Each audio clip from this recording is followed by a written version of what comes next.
जालना जिल्ह्यामध्ये तब्बल 318 वर्षानंतर जालना जिल्ह्यातील नागरिक श्री संत मुक्ताईंच्या पालखीचा हा उत्सव बघतायत। मोठा भक्तिमय वातावरण जालन्याच्या JS महाविद्यालयावरती झालेला आहे।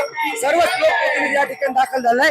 मात्र हे दोन व्यक्ती असे आहेत की ज्यांनी ह्या सगळ्या रिंगण सोहळ्याचे आयोजन केलं, तयारी केलं। गेल्या 8 ते 10 दिवसापासून हे दोघे देखील या रिंगण सोहळ्याच्या तयारीसाठी होते। सर, प्रशासनाकडून तुमच्यावर जबाबदारी देण्यात आली होती रिंगण सोहळ्याची। आजचं वातावरण बघून काय वाटतं? वारकऱ्यांचं भक्तिमय वातावरण होत आहे। प्रथमच रिंगण सोहळा होत असल्याबद्दल सर्व वारकरी बंधूंना माझ्या शुभेच्छा। 8 दिवसात जी मेहनत केली तिचा चीज होताना दिसतंय का? हो, नक्कीच। गेले 8 दिवस झाला आम्ही जे करतो त्याची आज मेहनत खरं तर ठीक झालं असं आज मनापासून वाटतंय। महाराज, खरं तर तुम्ही दोघे जण मैदान बघणं असेल, सेवा असेल, हे सर्व 8 दिवसापासून तयारी करत होतात। आज हे सगळा सोहळा बघताना काय वाटतंय? खरं तर एक वाक्य बोलावं वाटण, सगळेजण म्हणा आदि शक्ती मुक्ताबाई की। कारण की आज मला माझ्या जालनेकरांना फार मोठा आनंदाचा क्षण आहे। या आनंदाच्या क्षणासाठी मी आमचे सर्व शासकीय अधिकारी, शासकीय प्रशासन असेल, शासकीय सर्व अधिकारी सर्व सज्ज झालेलो आहोत आणि आम्हाला आज काम केल्याच्या चीजचं फळ भेटतंय। आम्हाला एवढा आनंद वाटतोय।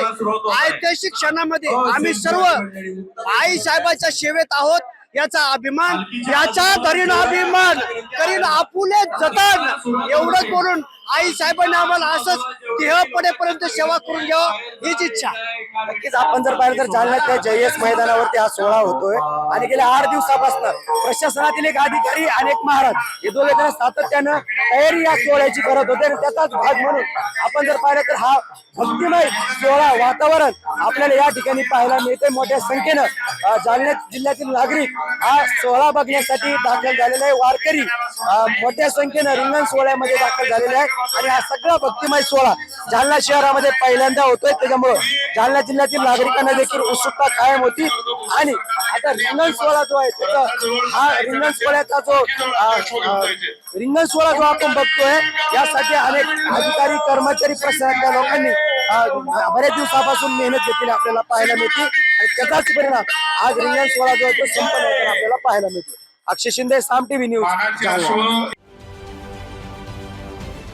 महाराष्ट्रातील सर्व बातम्यांचे विश्वासार्ह व्यासपीठ, सकाळच्या सर्व सोशल मीडिया प्लॅटफॉर्मला लाईक, फॉलो आणि सबस्क्राईब करा। तसंच सर्व नोटिफिकेशनसाठी बेल आयकॉन प्रेस करायला विसरू नका।